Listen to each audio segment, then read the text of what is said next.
milen sukaɓe fanay estiɓe tamin yeɓat jamme ñaraw subak e kihi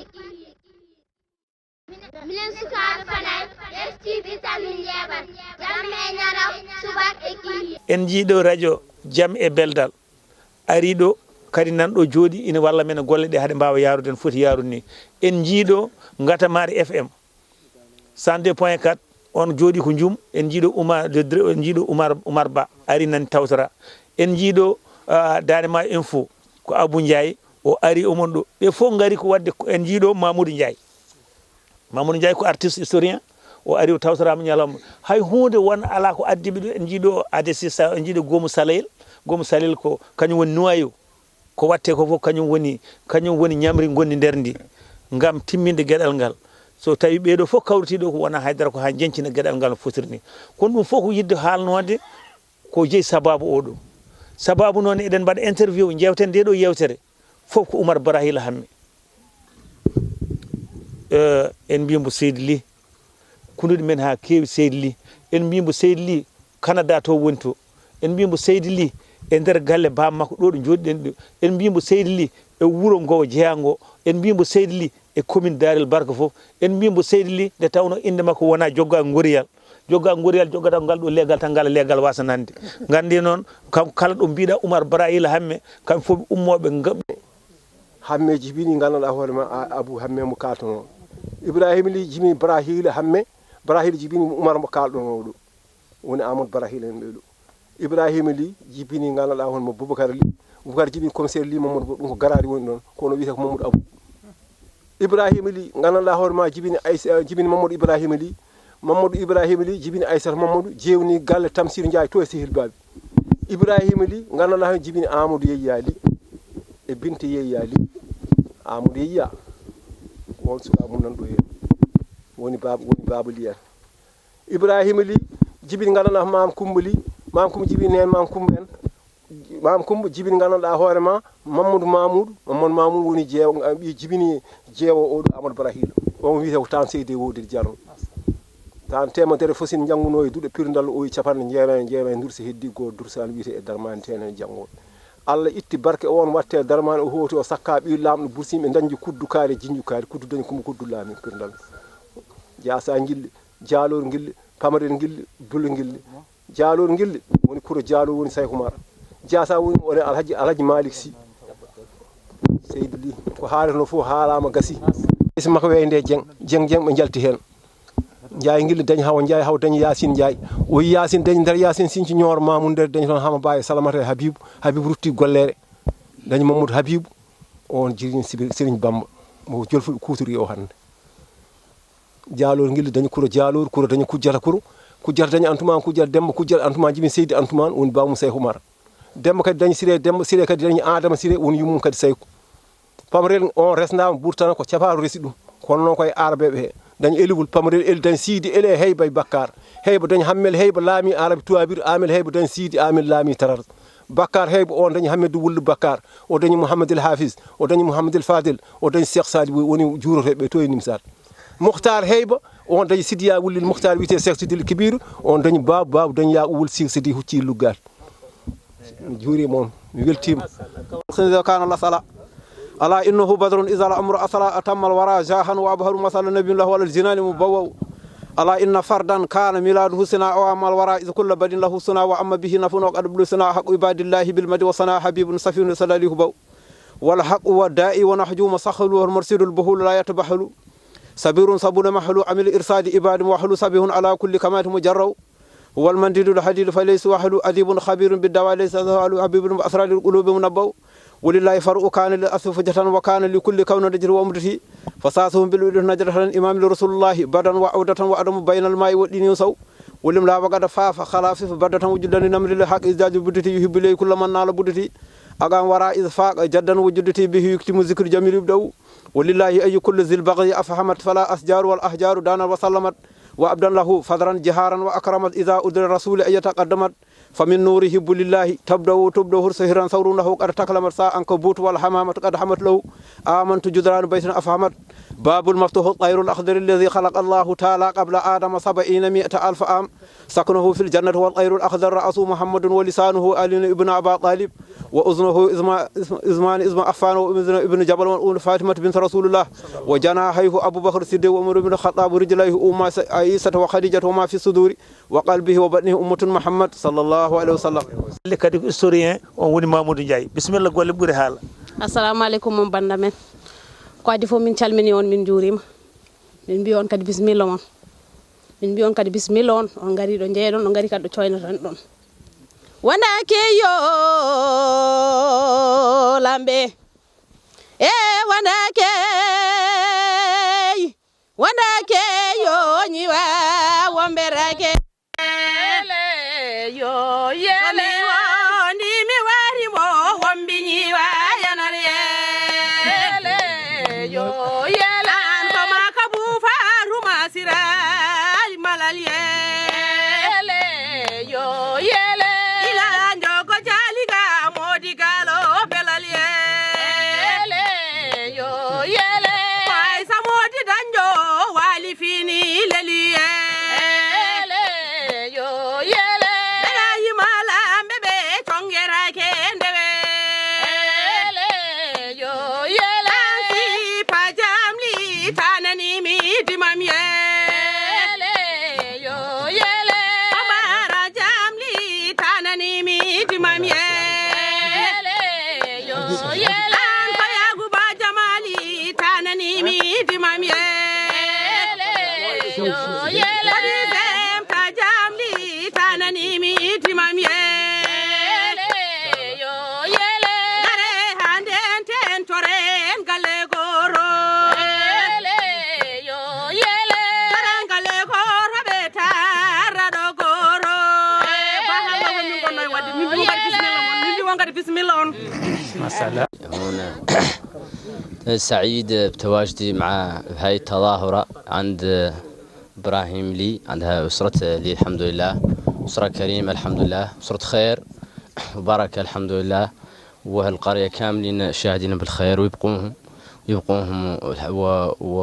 وما قطنا جبرنا منه يكون شي خير الحمد لله. الفترة اللي فوتنا هون كاملة كانت فترة زينة الحمد لله فترة زينة والحمد لله وسكان القرية كاملين ما شاء الله عليهم ما شاء الله عليهم لا كيف أن الحمد لله فما حسينا قاعد فرق كبير من حد كون لأنه ما هم أهله ما نرى لاحق من تمرقاج إلا مع أهله طبعا سعيدين بالتواجد في هاي التظاهرة اللي جميلة الحمد لله وشكرا. o yettiri wuro ngo algila Allah addiɓe ɗo koɓe janguinoɓe ɓe gonɗo e wuro ngo wayi tan kono neɗɗo ummi koye galle suudu galle nokku yummum are nokku yummum ko wuro ngo ganduɗa ko wuro jaam ko wuro deƴal ko wuro nanodiral hay goto mabɓe ala sikki taw wona e wuro mum woni hay caɗele goto guila ɓe gari ɗo alhamdulillah hay caɗele goto ɓe ngala e wuro ngo goto fof way kono woni ko suudu yummum walla woni galle bamum hay caɗele ɓe ngala ko ɗum woni ko yinno haalde o weltima kadi e ngal ɗo pottital ngal o ari o tawtora lobbudu naweɗo yahata ɗo Umar heɗoɗo heɗotoɗo hannde yiye fof yiye bandum yiye miñum yiye sehil mum yiye bandum koddijo mum ɗum ko weltare sababu o noon ñamata yarata min jetti sababuji ɗi pop no Umar wino ni kanji fof e tonggol min mbiɗi kanji fof bisimilla moon min mbiɗi kanji fof Allah jarama on jarama yo Allah yoftu moƴƴere yo Allah yoɓ Umar Barhil kono yo Allah teddin onon tedduɓe e gadduɗon ɗeɗo tedduɗo mbaɗɗon ɗo e lobbudu yo Allah ɓamtu moon ɓamtana moon onon jarlon jaafa teddude hande men so tawi hankino majina ɗum noon ngume he ha ngare gastoɗen beele noon jitoyen gande men sen paadi ha fecci laabi fecci kori gande peccuɗo jowre jowa nodden nototoɗo men nodduɗen ko Umar Ly Umar Ibrahima Ly ngendi yanke leñol ngol Umar Ibrahima Ly Umar waɗina waɗanno bawɗo wadde waɗi kadi mbawɗo wadde waɗi kadi ƴew jabde wadde waɗi kadi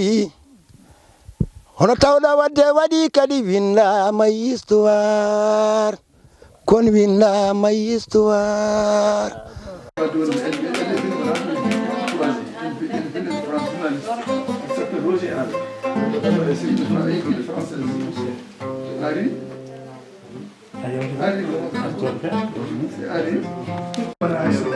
Voilà. 2 minutes.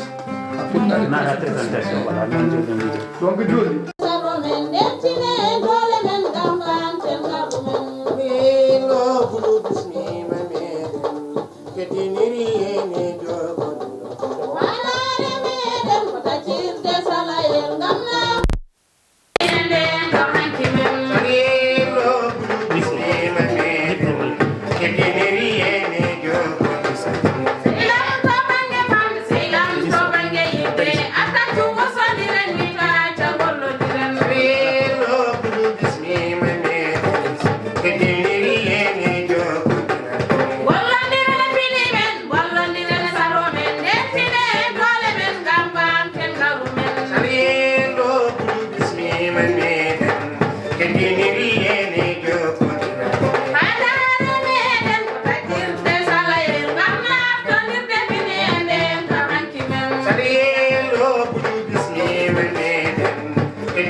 kadi so wiyama hono aali ene anda o yaari koto banggue éducation koto banggue jangguinde alquran allah tedduɗo simore aɗa jippata ko igra wonno ko fiilu amri c'est un impératif présent firti ko janggu kanko ɗum woni ko suɓiti ko ɓuuri rimɗude ko ɗum woni ko jogui janggude e jangguinde gasata noon ko wayni ne ara e nokku makko kadi ko andi so Allah waɗi jaam konngol makko gotol ene wawi wonde deftere deke noon oɗo ko kange kalis mo inde muɗum foti gobirede kange kalis Allah jarama on jarama monsieur Ly a fini a findini a jangi a jangini e dow yarlitare yo Allah yoɓe ko mbaɗɗa e diwan maɗa ko hoto gaño den sago muɗum e nder hen Allah jarama jarama calmina bandiraɓe maɗa ko darde wuuro ngo darnade ɗum ko faate saɗa korki walla mbiya taaridi ha harale ɓe mbatti notade hen ha kawruɗen e karalla biyeteɗo Henri oɗo jodude meɗen mo ganduɗa ko deftere nde windi woni sababu ngal ɗo dental e ñalawma men janggo kono kadi eɗen jetta Oumar Ibrahima Ly ko ɓimen gonɗo ɗo Canada bawɗo rendinde walla jokkodirde e téléji e radio ji ha tengte radio Téchan TV eɓe arde foof ha mbawa hawrude oɗo ñalawma e fandare makko yidde feññinde e fayida gonɗo e wuuro makko yo Allah yommo moƴƴere e kala ɓiɗɗo lobbudunajo kadi dari nde ɗo darde yo Allah newnan ɗum kala ɓiɗɗo fuutanke kadi bawɗo wonde foof e kala ɗo dariɗo woni aduna he yo Allah newnan ɗum tawde ko darde moƴƴere faati rendoji yo Allah newnan ɗum eywo onon arɓe ɓe bisimilla moɗon kono kala garɗo notaɗo e ñalawma he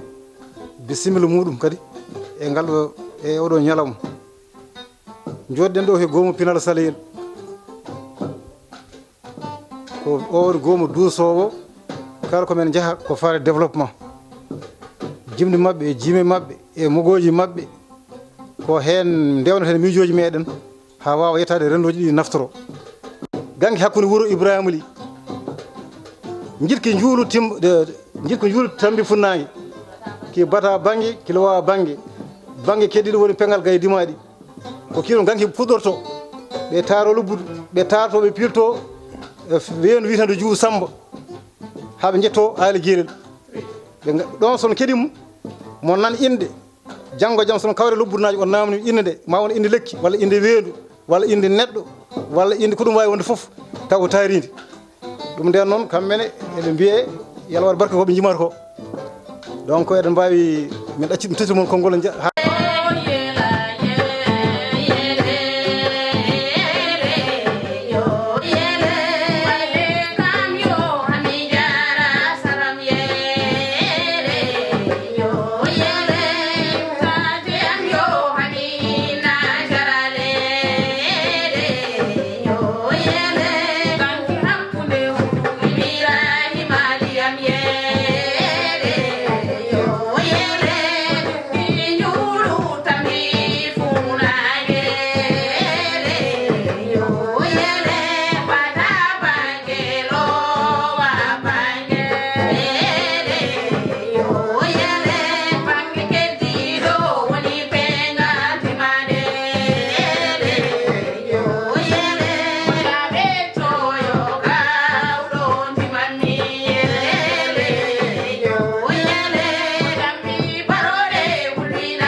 ala sabu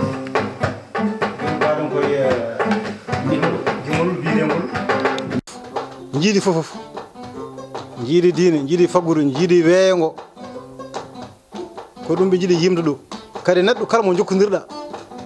to banggue gueɗe nafooje walla mo jiɗnodirɗa walla mo ndenduɗa sato keerol wonta hakkude moɗon yeru ɓeɗo tubakoɓe arɓe joni ɓe gummi ko ha caggal ha Belgique saabu men rendude haaju keerol iwi hakkude men e mabɓe ono ummiɓe Sénégal ɓe on gari Mauritanie keerol iwi hakkude mum e Mauritanie ko ɗum ɓe jiiɗi yimande bandiraɓe ɗo ɗum nden noon Mama Aissa payane keerol ala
ɓeewa joni bandiraɓe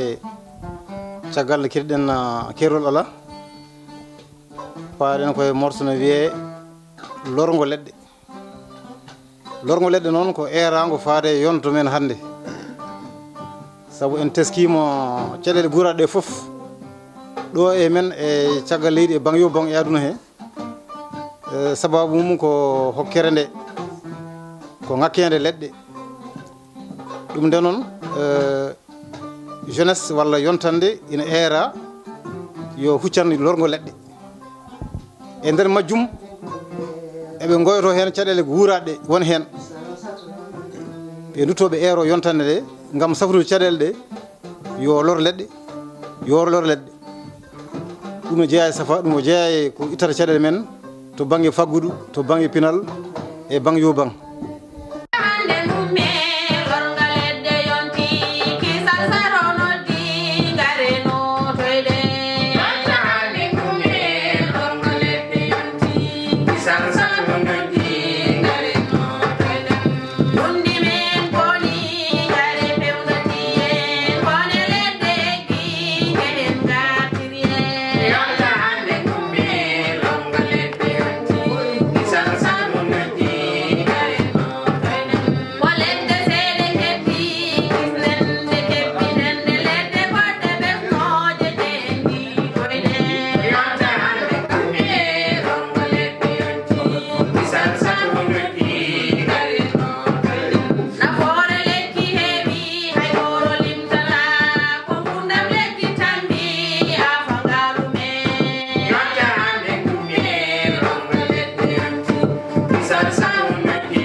masallah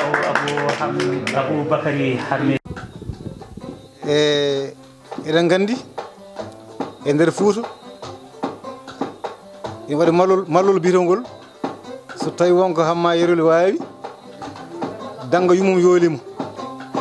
e gandi guila pinɗen dawɗen eɗen jii hamma yerol yen wona tan koye awdi joni noon so tawi en jiiɗi mallude goppuɗo haaju mum walla ponoɗo wadde hunde waɗani mallen mo mbiyambo so tawi wonko hammade yerel wawi danga yumum yoolimo e nder ngol ɗo jimol ɓe jiiɗi gasnirde ko hamma yerol kay yiiti danga yumum ha so meeɗa nanede ma nane ngol ɗo jimol hamma yerel yiiti danga yumum kono alay saago moɓe jenno hamma yerel eko yilto yitani ko hamma yerel kañum ina huuni ma yiito danga yumum danga noon yiitama hamma yerel de wi yiiti danga mum ko ɗo e weedu lobbudu nduma to joni noon téléji men garɗi ɗi Allah jarama on jarama kadi mi ruttoon wiye Allah ɗacci sababu Tachan TV ari ɗo Fanay TV ari ɗo Jam e Beldal ngari ɗo fof ko sababu no fittandu Oumarou Ibrahima Ly ɗum nden noon ɓe ngari kamɓe ne ɓe ngari ko ñantude ɓe ngari ko feññinde moƴƴere walla fayidaji cuuɗi ɗo e lobbudu e tarini muɗum ɗum nden ko o morto men batniɗo so Allah jaaɓi e inchallah so joofi mbaynodiren poftoɗen ha suba e jogui golle inchallah Allah jarama on jarama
لتعارفوا إن أكرمكم عند الله أتقاكم إن الله عليم خبير قالت الأعراب آمنا قل لم تؤمنوا ولكن قولوا أسلمنا ولما يدخل الإيمان في قلوبكم وإن تطيعوا الله ورسوله لا يلتكم من أعمالكم شيئا إن الله غفور رحيم أحسن الله عاقبتنا وأعطاك ما يكفيك أدام الله انتفاءنا وانتفاءكم بقرآن العظيم يغفر الله لنا ولكم ولسائر المسلمين أجمعين آمين صدق الله العظيم. La commune de Dar el-Bakr. Monsieur le commissaire de police de Dar el-Bakr, Monsieur le directeur de la protection littorale des zones humides et des aires protégées, Monsieur le délégué régional de l'environnement et du développement durable, Monsieur le directeur du centre technique d'élevage du Cham, Monsieur le représentant de l'ONG belge Ornithos sans frontières, Messieurs les représentants des partenaires techniques et financiers, Messieurs les représentants des institutions secondaires universitaires, Messieurs les experts, enseignants et étudiants, Messieurs les chefs religieux, coutumiers et leaders communautaires, Mesdames et Messieurs les représentants des médias, Mesdames, Mesdemoiselles et Messieurs, honorables invités. Au nom de la communauté de Loburu, l'ADC Sahel et à mon nom personnel, j'ai l'honneur de vous souhaiter la bienvenue chez vous dans le village de Loburu. Chers invités, chers participants, à travers moi, la population de Loburu et environ vous exprime sa joie et sa fierté pour vous avoir accueilli dans cette clairière de sa forêt régénérée grâce à son engagement à la résilience des impacts négatifs du changement climatique. Comme vous le savez, la Mauritanie, à l'instar des autres pays du Sahel, est confrontée à des défis majeurs comme la dégradation de la biodiversité, la migration climatique et l'insécurité alimentaire due au phénomène de la sécheresse. Les initiatives locales, telles que celles portées par le REDES et l'ADC Sahel, démontrent que les solutions durables choisies par les communautés de base sont bien possibles. Nous voilà depuis plusieurs années organisés en comité composé d'acteurs locaux, à savoir entre autres agriculteurs, éleveurs, pêcheurs, apiculteurs, pour la préservation et la restauration des ressources naturelles autour du Marigot Djou. S'appuyant sur ces comités, l'ADC Sahel s'est engagé à redonner à la nature ses droits et les résultats sont visibles. la flore et la faune sont de retour.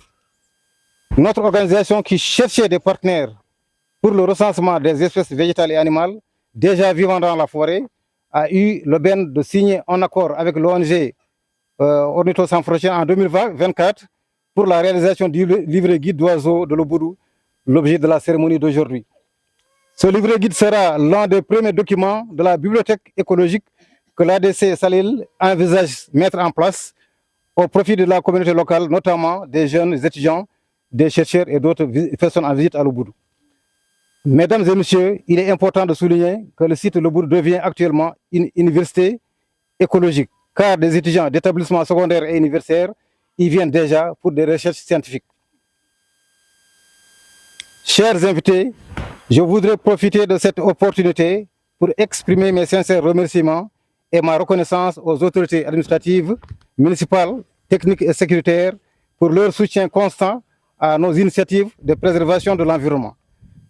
Nous remercions infiniment l'État mauritanien pour ses accords avec les différentes organisations partenaires qui ont apporté leurs appuis pour la réalisation de nos projets. Je cite entre autres l'ambassade des États-Unis d'Amérique, la Banque mondiale pour le projet PDRC, Caritas Mauritanie pour le PADB et le PASARC, le PNUD pour le projet SGP. Chers invités, chers partenaires, je voudrais souligner que malgré les difficultés rencontrées pour la réalisation des projets précédents, l'ADC Salil envisage de nouveaux projets à partir de l'année en cours. Présentation du guide d'oiseaux et suivi d'inventaire des espèces animales et végétales du site. Construction d'un centre communautaire pour des rencontres, d'échanges et de formation. Démarche pour la reconnaissance de la zone de l'Oboudou comme zone humide site Ramsar. Formation pour renforcement de capacité des comités locaux de surveillance en méthode de préservation et gestion des ressources naturelles locales. Organisation des rencontres de dialogue intergénérationnel,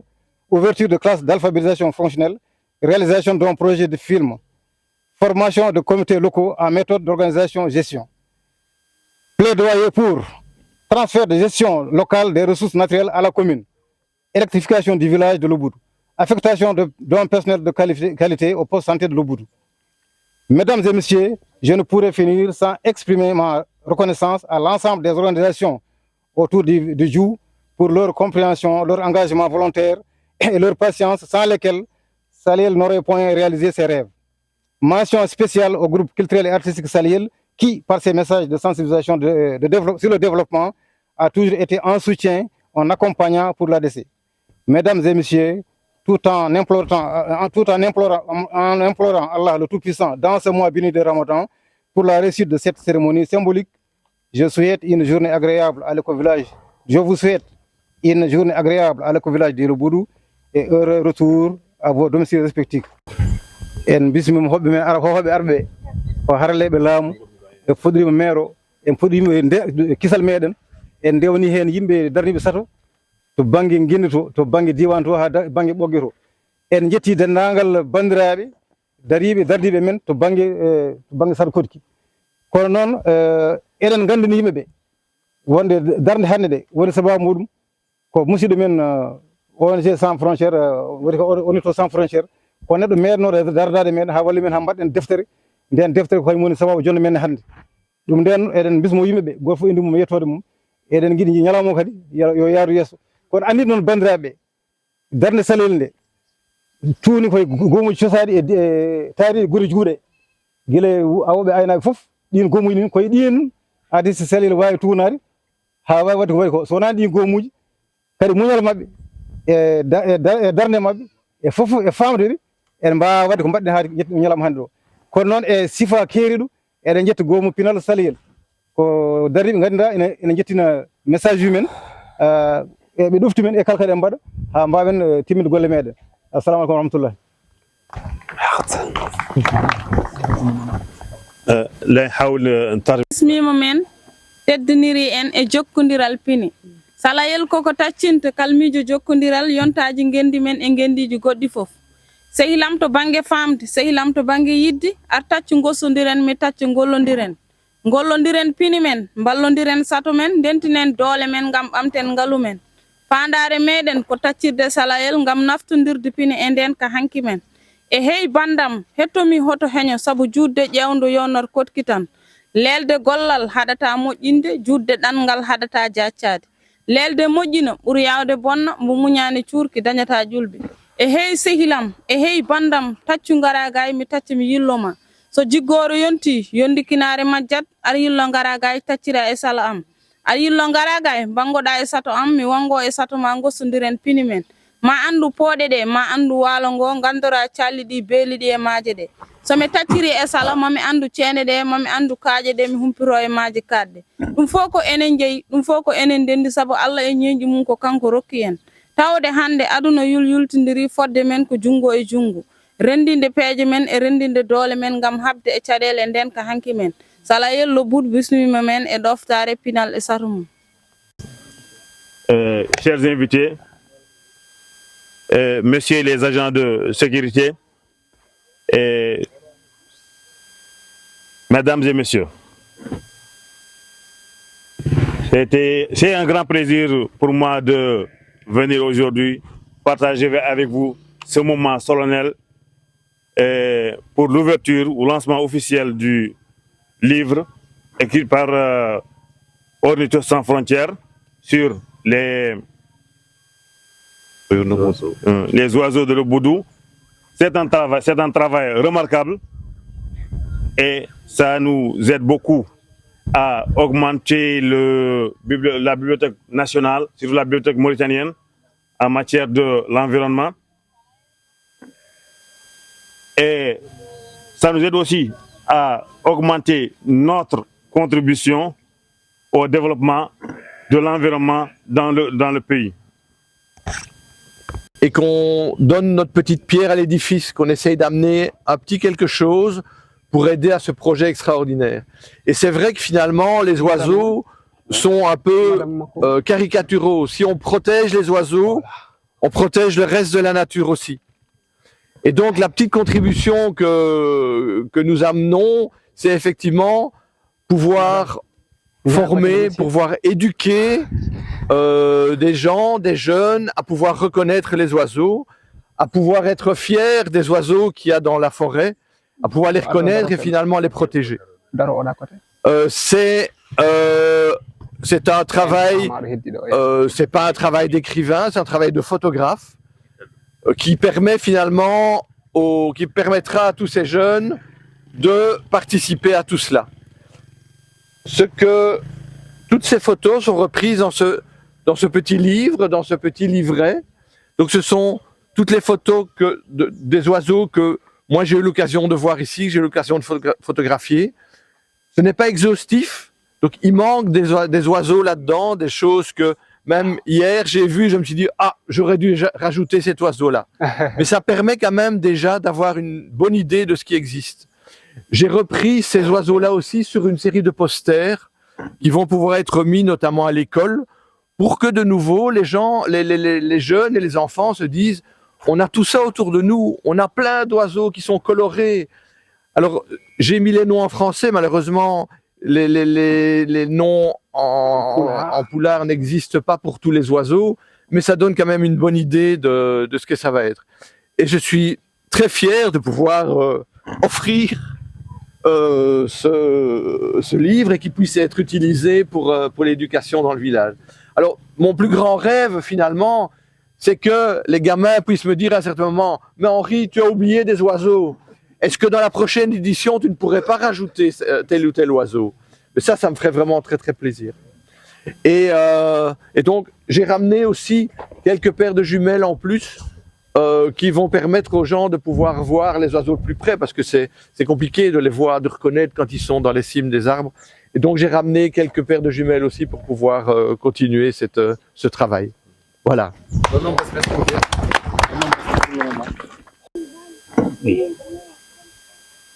Ah, voilà aussi.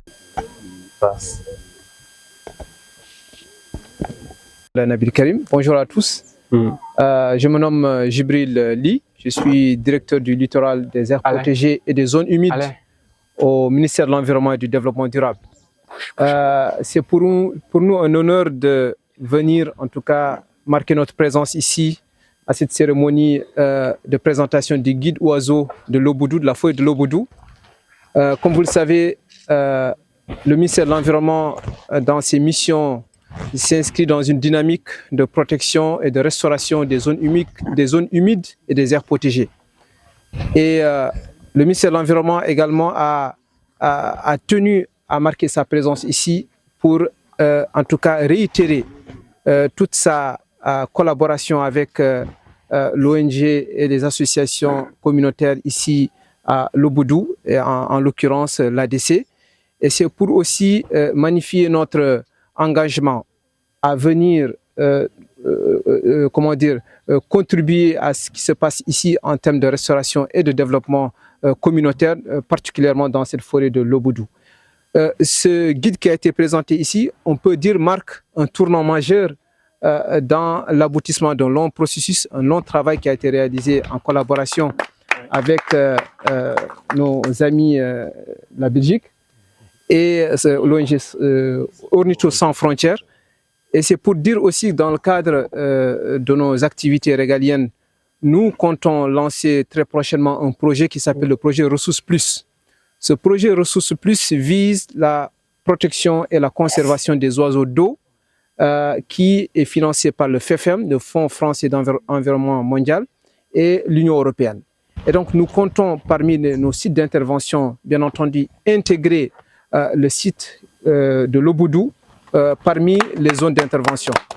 C'est aussi un élément que je souhaitais partager avec vous. L'autre aspect, c'est que,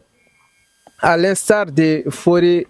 et des zones humides stratégiques de la Mauritanie qui souffrent d'un manque de conservation, nous pensons que l'exemple est patent au niveau de cette forêt l'Oboudou. Et dans ce cadre-là aussi, nous pensons pouvoir en tout cas engager un processus de reconnaissance à l'échelle internationale à travers les sites Ramsar. Et ce processus a été engagé dans d'autres zones humides qui sont stratégiques, mais nous pensons également que cette forêt de l'Oboudou, à travers ce qu'elle renferme comme eau, comme zone humide et cours d'eau, nous pensons qu'elle peut et doit pouvoir en tout cas s'inscrire dans les critères descriptifs des sites Ramsar. Et cela est tout à fait important pour nous de le reconnaître ainsi. Et pour finir, je vous transmets les salutations et toute la reconnaissance de son Excellence Madame Masouda Baham Mohamed Laghdaf, qui a bien tout à fait suivi toutes les activités que vous avez pu réaliser durant l'année 2025 et réitère tout son engagement et toute sa collaboration à aider en tout cas l'ADC à poursuivre ses activités, mais tout en essayant aussi de marquer autant que possible à travers ses délégations régionales, à travers ses inspections, de vous aider à aller à l'avant dans ce processus tout à fait notable. Et pour finir, il faut aussi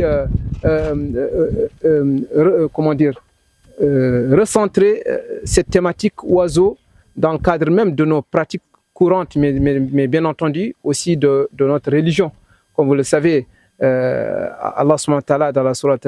Al-Mulk, il disait awalam yaraw ila at-tayr fawqahum saffatin wa yaqbidna ma yumsikunna illa ar-rahman innahu bi kulli shay'in alim. Et aussi l'autre aspect, c'est que quand on parle souvent des oiseaux, on a l'impression que c'est quelque chose qui vole, qui n'a aucun intérêt. Or, c'est tout à fait le contraire. Moi, j'ai travaillé, pour la petite parenthèse, pendant au moins 10 ans au parc national du Bandarguin. Et le Bandarguin, il est reconnu par ses milliers ou millions d'oiseaux. Et ces oiseaux jouent un rôle écologique extrêmement important, non seulement pour le site, mais aussi pour les ressources halieutiques. Et parmi les richesses des eaux mauritaniennes figure l'importance et l'apport des oiseaux d'eau limicoles. Comme vous le savez, ces milliers d'oiseaux, quand elles viennent séjourner pendant 4 à 6 mois dans le parc national du Bandarguin, elles apportent, quand elles se nourrissent du parc, mais aussi elles apportent leurs nutriments à travers les déjections qu'elles laissent dans le complexe herbier vasiaire. Et tout ceci fertilise le complexe herbier vasiaire et par effet d'entraînement permet à certains organismes et aussi des oiseaux, des mollusques, entre autres, de pouvoir se nourrir de ces déjections. Donc la nature est en partage. Et donc pour vous dire que si on enlève cet élément de l'écologie dans la chaîne trophique du banc d'Arguin, ça a des répercussions tout à fait notables sur les ressources halieutiques. Donc c'est pour vous dire que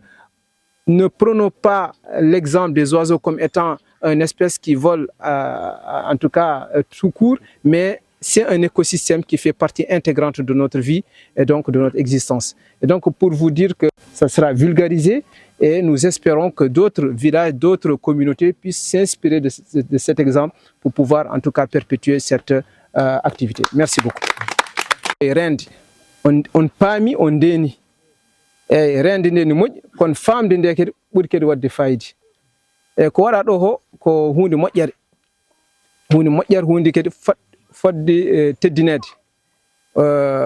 Oɗo ndeɗo deftere, ndeɗo tongore mo mbaɗɗon ɗo, on kaali affaire colli. Enen Mauritania walla enen wonɓe ɗo ɓe tan son ji sondu tan eɗoɗen miija tan ko fellude sondu walla warde. Ɗum eɗoɗen miijade. Kono son ƴeewi sondu ko hunde gandanɗa poɗɗo waɗede wattorede kadi nde gandanɗa ne heewi fayida. Hewde mum fayida wondi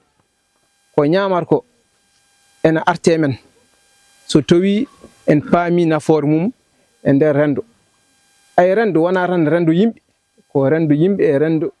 kulil nede kadi kullon fof ko hen jeeya. E ministére de l'environnement noon kañum ene siftoro e kitale jowtuɗe activité batteɗe ɗo ɗi fof ene watti hen hakkille. Woɗɗum wattude hen hakkille ene andi so gonɗon koye wallude ɗum minen min garta wona men aroɓe ɗo no fewi. So min gari ɗo ko c'est parce que waɗi activité poɗɗo wadde ɗo here min gara min tawtere min ƴeew ko mbatton. Kono gonɗon koye wallude amen par ce que onon paami, onon ndeni, onon gone wadde ha gandanɗa duuli mbawa fudde, leɗɗe mbawa fudde, mbawon kadi naftorade ɗum fof. Lekki wona tan a awi a feƴƴi ala ko a awi aɗa faama nafoore mum aɗa waɗa kadi aɗa nafoore mum kadi wona tan a itti hen hoorema il faut ko mbadda hen kadi leɗɗe, mbadda hen kadi dammude, mbaɗa hen kadi ɗum fof jeeya koye environnement o. Ewo joni noon mawɗo ministére de l'environnement en salminmon no fewi, en salminmon kadi en yettumon kadi en welti kadi e liggey baɗaɗo kadi en arti kadi e konngol am wiide inchallah ko ariyata ko ma nannumon e projet ji gandanɗa ministére de l'environnement gonɗe wadde ɗe e duumal garowo so Allah jaaɓi. E ɗum ɗo fof jeeya ko gandanɗa ko nafoore mon, jeeya kadi ko liggey mo mbaɗɗon par ce que liggey ko onon puɗɗi ɗum. Donc sa fuɗɗima hunde tan moƴƴi weli wallude ko puɗɗiri ɗum hunde. Donc onon wonko puɗɗi ɗon puɗɗon kadi waɗi nafoore. E ndeɗo deftere noon inchallah mamin kutoro ɗum, mamin caktu ɗum e école aji ɗi ha yimɓe fof ganda wonko waɗa ɗo liggey baɗɗo fayre waɗama ɗo here. Comme ça kiram wawa wonde kiram e école aji woɗɗe e wawi kiram moƴƴam par ce que kiram moƴƴam e faade kadi wonɓe diwan heddiɓe inchallah. Donc on jarama no fewi yo Allah. باسم المندوبية شاكرين سكان لبودو والفاعلين كاملين في ذي المبادرة المهمة وثمنوها به اللي قرية نموذج نحن نعتبروها نموذج في الولاية لحماية البيئة وبالتالي التعاون مع جميع الفاعلين في ذا المجال. معناها علينا قرية نموذج، بالتالي ذا القائمين به نحن شاكرينهم عليه به اللي مهم. وإن شاء الله القرى waɗi fof ko yettude yimɓe daraniɓe ɗum ɗo ha woni ha mbawɗen yiide yimɓe fof ndenti ɗo hande e toppitade ɗum ɗo. O waɗi so ƴiwa yini noon ko onon lobbudnaɓe hono mbaɗ ɗum. So tawi on toppitinoki ladde nde walla on toppitaki nduɗo dundu ɗum fof daro ha ko ɗo henna. O noon wiyata mon no fewi e ndeɗo darde kadi ko moƴƴi koko fewi. O wi kay kamɓe ɗo gonɗo ko délégué haali ɗo joni ko wi wonde aha woni projet ji baɗoji ne wawi lobbude natde o kamɓe so heddima kayitaji ɗi kamɓe maɓe daaro hen kadi maɓe mbemna mon ɗum ha ɓurɗo o noon mo ñaagui mo guila gohal tinnoɗe continue ko mbatton ko daroɗe hen hoto dartine so tawi on dartini tan ma waɗa on jini so wonno wuldata yimɓe dogor gummoro banggueji goɗɗi garɗo hen addata ɗumen ko yiilade ɓuuɓol so ɓuuɓri ala e nokku yimɓe tampat donc so mbaɗi ni hen tan goɗɗo waɗi ni guure goɗɗo mbaɗi ni o yiye mbaɗni mbete ma won kiram wono kiram guure keddiɗe ha ɓuura ɗo so Allah jaaɓi on jarama. Professeur, j'enseigne là-bas l'ornithologie mais aussi l'écologie animale et comportementale, mais aussi donc l'écotoxicologie. Je suis intéressé de tout ce qui est écosystème, mais surtout le fonctionnement de l'écosystème. Moi, j'ai visité donc cette forêt pour la première fois en 2016. J'étais vraiment étonné par le nombre des oiseaux, mais non seulement le nombre des oiseaux, c'est plutôt la diversité. Parce que seulement en 2 heures de temps ou 3 heures de temps, j'ai observé plus de 70 espèces. Parce que je me concentre surtout sur le fonctionnement de l'écosystème. J'ai posé la question, qu'est-ce qu'ils font ces oiseaux ici? Est-ce que ce sont des touristes ou d'autres choses? Oui, bien sûr, on sait que les oiseaux cherchent toujours la nourriture, la reproduction et l'abri. Et si nous avons cette diversité-là, c'est-à-dire qu'ils trouvent, donc que ces espèces trouvent la nourriture, et aussi pour certaines espèces résistantes, ils trouvent aussi un lieu pour la reproduction, et on ne peut pas oublier l'abri. Et l'abri, c'est-à-dire que cette région bien, donc c'est conservé, donc, et elle a besoin bien sûr d'être conservée de plus. Donc, je vais bien sûr remercier tous l'autorité, bien sûr, soit régionale ou nationale, pour bien sûr toute l'importance donc de cette région. Et donc je veux aussi donc parler de l'importance de la relation de l'université de Nouakchott, surtout faculté des sciences et techniques, donc cette collaboration de l'université de Nouakchott avec ces les communautés que nous, à l'université de Nouakchott, donc on donne la formation, l'expertise, et aussi on ne peut pas oublier l'encadrement. Et donc à travers ces liaisons, moi j'ai pu bien sûr d'arriver à revisiter la vie à travers donc une étudiante. Je peux bien sûr dire le nom, c'est Ramatoullah Si, donc qui a vraiment fait un inventaire sur les invertébrés dans la région. Et on va essayer bien sûr d'interpréter un peu la relation entre les variations saisonnières. C'est pour moi un immense honneur, un réel plaisir de prendre la parole aujourd'hui à l'occasion de cette cérémonie de lancement du livre consacré aux oiseaux de l'Oboudou. Une œuvre scientifique et pédagogique de grande valeur élaborée par l'ONG Ornitho Sans Frontières au profit de l'association Salayel de l'Oboudou. Je voudrais en premier lieu exprimer au nom de notre association, Association Naforé pour la protection de l'environnement, dont j'ai l'insigne honneur de présider, nos sincères remerciements à l'ONG Ornitho Sans Frontières pour cette initiative remarquable qui témoigne de son engagement constant en faveur de la conservation de la biodiversité et du renforcement des capacités des organisations nationales. Ce livre constitue bien plus qu'une simple publication. Il est un outil de connaissance, de sensibilisation et de transmission destiné aux générations présentes et futures. Nos remerciements et nos encouragements vont également à l'association Salayel de l'Oboudou pour son engagement constant et sans faille en faveur de la protection de l'environnement en général et en particulier la protection de la biodiversité. Mesdames et messieurs, les oiseaux occupent une place essentielle dans nos écosystèmes. Ils sont des indicateurs de la santé de l'environnement, des acteurs clés de la pollinisation, de la régulation des populations d'insectes et de la dispersion des graines. Protéger les oiseaux, c'est donc protéger nos écosystèmes, notre patrimoine naturel et en définitive notre environnement commun. Mesdames et messieurs, dans un contexte marqué par le changement climatique, la dégradation des habitats naturels et la perte accélérée de biodiversité, cet ouvrage arrive à point nommé. Il contribuera à renforcer la sensibilisation des communautés, des jeunes, des enseignants et des décideurs, tout en soutenant les efforts de conservation menés sur le terrain par notre ONG et l'ensemble des acteurs engagés sur d'autres sites du pays. En effet, nous considérons ce livre comme un pont entre la science et l'action, entre le savoir et la protection concrète de la nature.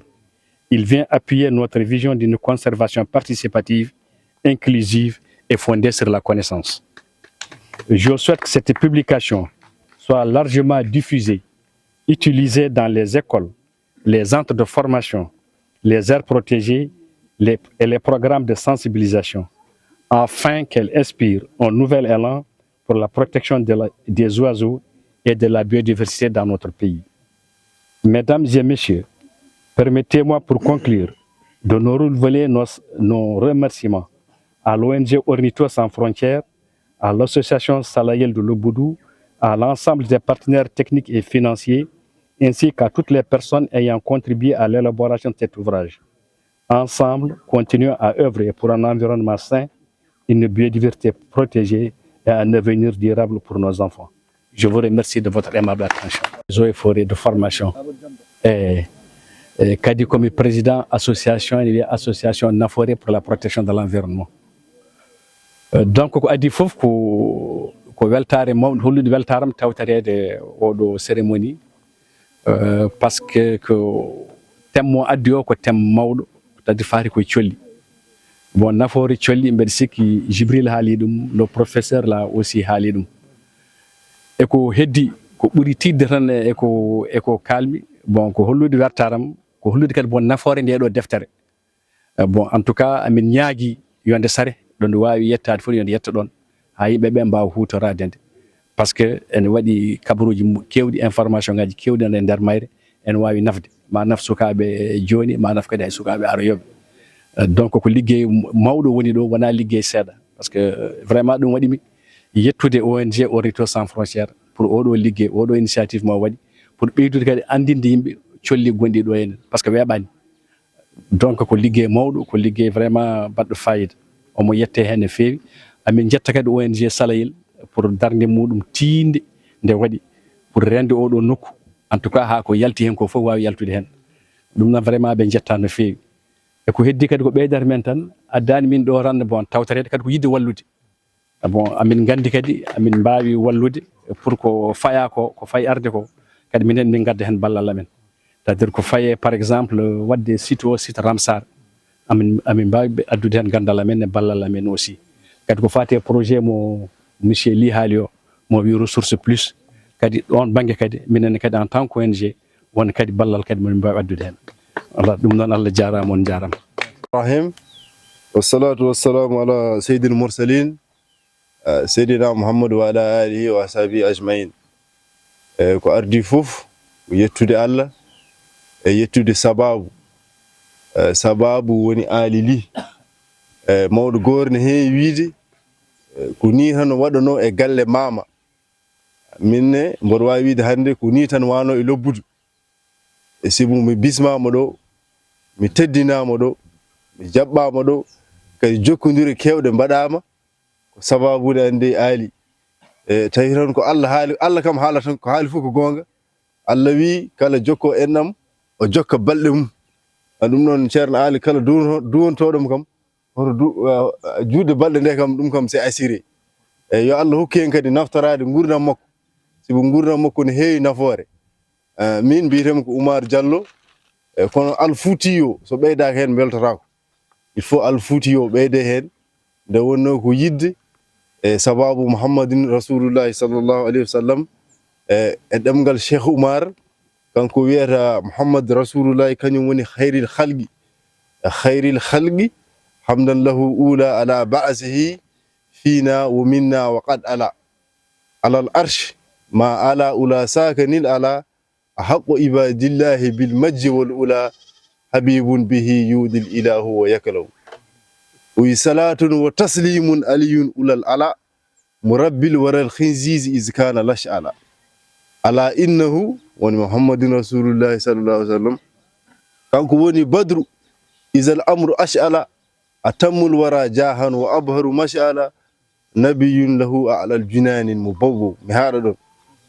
eyyi ɗum ko deftere safina nde Cheikh Oumar sifto Muhammadin Rasulullahi sallallahu alaihi wasallam ɗum tagi noon mbimi so mi Oumar Diallo minnen il faut mi joftinen Alfoutiyo joni noon so tawi en kaali haala ñaaku e taarindi ñaaki ko kañumen jogini en duneli men ñaaki ko kañumen jogini en ɓesnoje men sibu wittiyankoɓe won les scientifique ɓe mbi ñaaku so natti wurde aduna he enen kam mbawaten wurde tan ko duuɓi nayi caggal mum sibu ñaaku so wurani duneli ɗi godata te eɗen gandi won jokkodiral kewgal gongal e ko ñamaten ko e duneli ɗi e weeyo ngo sibu ñaaku ko kañum waɗata la pollinisation enen mbiyata lekki ndewi walla lekki ngori kono ala ko piinidi ñaaku ko kañum yahata e leɗɗe ko kañum yahata e ɓesnoje itta piini ndewi rennene ɗum e piini ngori avec précision à 80%. donc fitti ñaaki wona hunde fonde welsindede nde wonno hay Allah son ƴeewi hande puɗɗore ɗen ko almudal Qur'an o yehi kono o fuɗɗiri ñalawma ko suratul nahli nde o fuɗɗi e haala makko o wi ko wa awha rabbuka ila nahli an ittakhidhi min aljibali buyutan wa min alshajari wa mimma ya'rithun thumma kuli min kulli thamarati fa asluki subula rabbiki zulula yakhruju min butuniha sharabun mukhtalifun alwanuhu fihi shifaa'un linnas kon Allah wi ko inna fi zalika la ayatan liqaumin yatafakkaruna en ɓeyda hen eyyi ɗum ko wonande Allah haadara ko yimɓe miijoroɓe e yimɓe faamoɓe mi firta ɗum pulaar ha leera ñañ Allah haali Qur'an o wi o hokki ƴetti suura no worno hokkiɗum ñaaku winda ko an jeeyi wiyete ko suratul nahl ko suura 16 so tawi ko noon de Allah wi ñaaku mi tagima e leɗɗe ya waɗa hoɗorde ma e tuuɗe ceene ya waɗa hoɗorde ma e to yimɓeɓe koyemen mbaɗi koɗor ɗumen o wi yalta e reedu ma ndiyam belɗam ɗam goobuuji ceertuɗi o wi ɗam ɗon ndiyam ena safra kala rafi wonande ɓen miijoroɓe ɓen faamo ko ɗum Allah haali Qur'an ewa ɗum noon tawi ñaago haalama ko enen fof kaala so tawi ñaago haalama ko développement haala ɗum noon Allah waɗi gonmi hen ha bindumi hen defte mi yeehi ma won 12 janginde men ewa sakkiti hen so tawi wiyama duɗal wonko jangete hen enen gaga e ganni duɗal foti jangede hen ko karallagal joni noon binduɗen deftere e pulaar wiitede karallagal ñaaki woni so tawi on neɗɗo o yiɗi hutorade ñaaku so tawi o yiɗi hoddude e ñaaku so saɗi o yiɗi nehde ñaaku ngu so tawi kadi o yiɗi naftorade ko ñaaku ngu fewnata ko wayno njumri sibo Allah wi ko shifa'ul linnas ena safra kono ko njumri ndi duppaka ndi ko ndumri ndi ñaaku waraka sibu ñaaku fewnantuma njumri no safruma ngara duppa ngara mbara kadi woni hen hay leɗɗe ene peƴƴora donc ɗum ɗo ko karallagal ko kaɓirɗe kese witemi ko Salif Baydal Ba jeeyami ko Bantu mbeɗa dilla e fedde wotere ne wiye AVPMF woni fedde ngam allitinde puɗi e njumri e nder reedu Fouta walla mbiya valorisation de plante et du miel du Fouta e nder nden fedde koye nder ɗin ɗon sababuji wanno ko leɗɗe min mbaddanno min tawi noon ndeke nder leɗɗe ne waɗi ko hoddata hen ɓen noon ñaaki ɗi peeñani amen hen kadi hande ɗum wonti salndu e nder golle fedde nde koye e nder hen rewi kadi ha gandinirɓe musidɗo Oumar Diallo oɗo mataw kanko ko étudiant ko dow umri o fayi less minne komi gaynako less umri mi paami dow mataw min ɗeɓi hawrude ɗo hakkude ɗo hande o mi wawa haalde ko haalata ko sabu ne towrimi kono won kadi ɗo ganduɗa ɗo kadi min kawri ɗon Allah waɗi kadi ceernam kadi woni ceerno makko woni Mamadou Ly hande ko kañum woni président union des apiculteurs du Sénégal kañum woni mawɗo foof wadde ko enen goni point vocal to banggue ñaaki e nder département de Podor bon o haali e ñaaku eɗen gandi kulle en keewi ñiiɓe nehama geloɗe nehama nayi nehama baɗoɗe nehama pourquoi ñaaku wawa nehede kadi ñaaku ko haali hen ko ɗo gueɗe kewɗe nan hen goho ko kañum jogani men taarine ndi wonen mbiya ɗum ko kasu. Mais je suis très impressionné, je suis très ému d'avoir été reçu comme ça. Le but était de participer un petit peu finalement à la protection des oiseaux et à l'éducation des gens et des jeunes pour les oiseaux, donc les sensibiliser aux oiseaux. Et finalement, cette cérémonie indique finalement que c'est très important et que tous les gens ici et que les autorités trouvent que il faut en tenir compte, qu'il faut vraiment investir là-dedans. En comment ce livre sera-t-il utile à la population, surtout à ceux qui, par exemple, s'activent dans l'éducation? Dans un premier temps, le but est vraiment que les gens qui se baladent ici dans la forêt puissent essayer de reconnaître les oiseaux, puissent se dire, tiens, j'ai vu cet oiseau quelque part, c'est quoi son nom? Et une fois ils apprécieront les oiseaux, une fois qu'ils pourront les reconnaître, eh bien, je crois qu'ils les protégeront d'autant mieux. Merci beaucoup. Avec plaisir.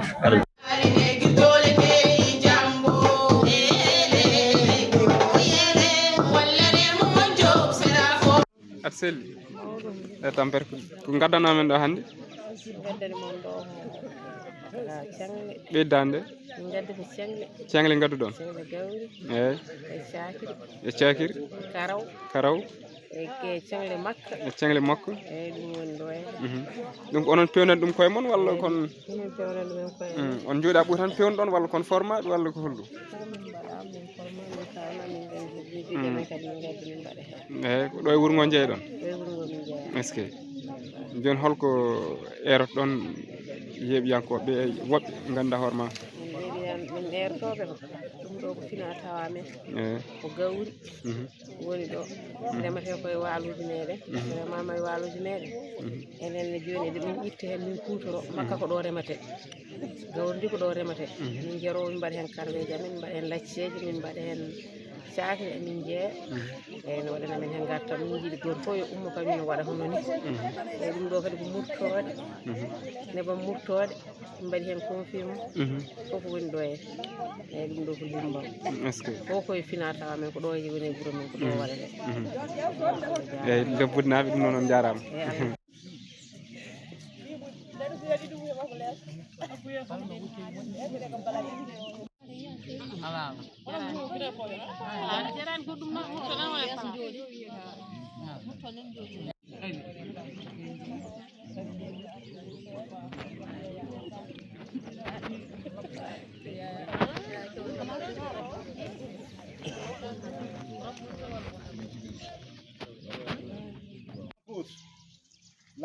L'ambassade des États-Unis d'Amérique, la Banque mondiale pour le projet PDRC, compté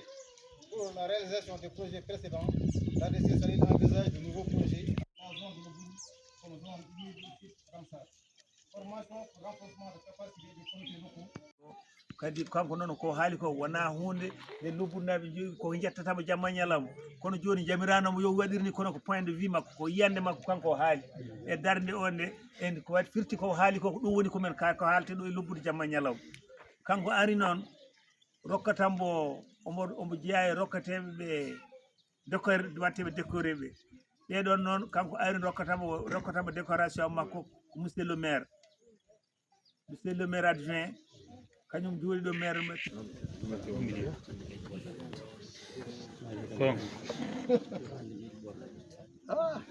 kanko naflinte hen hande machallah o woni Haruna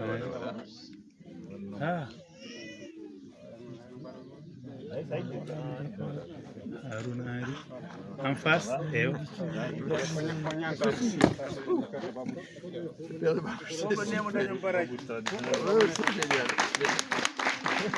Merci mille fois, vraiment, je suis très honoré. Merci. Merci beaucoup. hen jokkiɗen kanko o jeeya hoye mawɓe darinoɓe ɗo hen oɗon gandi oɗon fof oɗon gandi to banggue coopérative rewɓe worɓe foof guila guese ɗe kettaɗo hedde 72 en ko kanko woni pompiste ko wona tan pompiste o wone ko irrigateur ko gardien ko foof hay mbuɗo ɗaminaki hen kadi oɗon gandi ɗo kala ciirol gongol ɗo e renndo ko rewɓe suhaaɓe fof ko duso ɗumen haa to jama to so tawi wiyama jama wonko sohli kanko addo waɗi hen mbuɗo makko woni wona kanko ni to banggue suhaaɓe men gila e binal ha e coftal ɓalli o yaadani mum ha e guuri hay ko nawi ko o yaadani mum ha Sinthiane jama ha darde kala mbawi yaade o yaadani mum o ye cuule woppataka him tan ko oto yaha haydara haalata kono o yaadata mabɓe o 12 min ha e ma duuɓi tati nayi ɓennu ɗo o mino min natti e wawde han kadi kono renndo ko hadi jaramo ene jaɓi ɗacci domo noon haw kanko e makko wi hankkadi natti wawde ɗum nden enen mbawa ɗum yejjide kadi en sene jogui ko ɓuri ɗum tan mbaɗnemo enen ADC Salir donc eɗen mbaɗa ko mbatten ko ɗum ko mataw ko mande tan kono en totanima ko foti hebde ko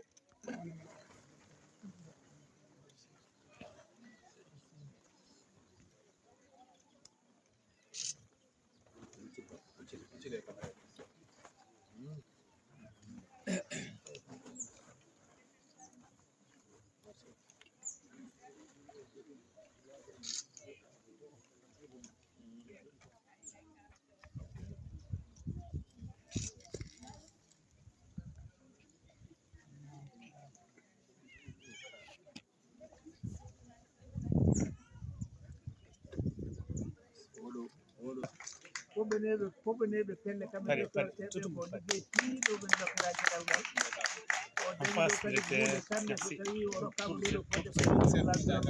machallah kadi ɗe caggeɗe ɗe neɗɗo waɗi o losima inde makko no fewi o dillete nokku fof woni hen a jarama comité o kamɓe ɗiɗo gonnoɓe hen ko 98 comité amen garano sosa kanko Samba ɓe natino hen e wiyo jibi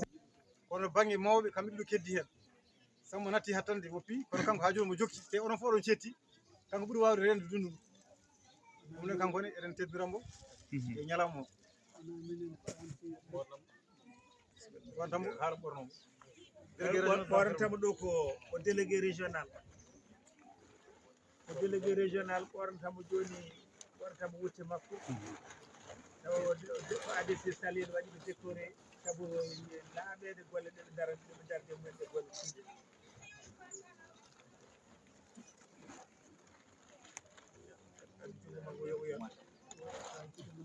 ƴami seeɗa haali bande haali moko de ko ƴamuyo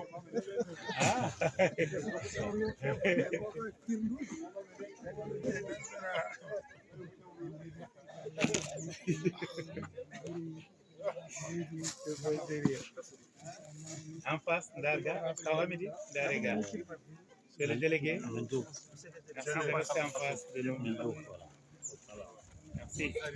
merci beaucoup minen sukaɓe Fanay STV salmin jeeɓat jamme ñaraw subak e kihi minen sukaɓe Fanay